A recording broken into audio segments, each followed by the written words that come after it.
Guys 30 डेजमा 3K followers पुरा गर्ने लक्ष्य लिएको छु। If you are new here please support गरिदिनु होला। Hi guys, welcome back to my 30 day च्यालेन्जको डे 5 मा। भनिन्छ नि sports is a must powerful way to grow physically, mentally and socially भन्दै म गएँ क्रिकेट खेल्न कञ्चनपुर।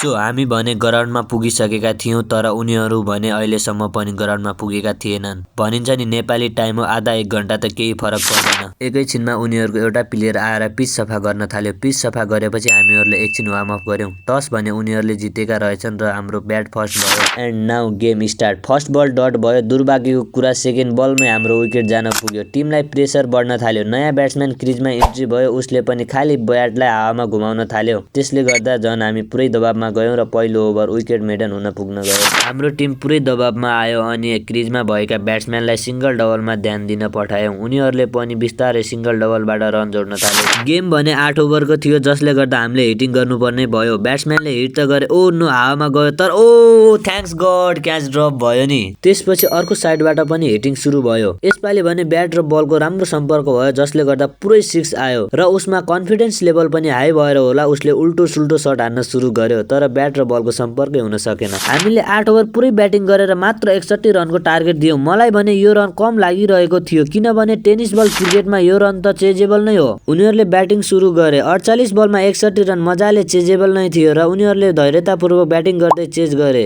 आजको भिडियो यति नै। बाई बाई गाइज, नेक्स्ट भिडियोमा भेटौँला।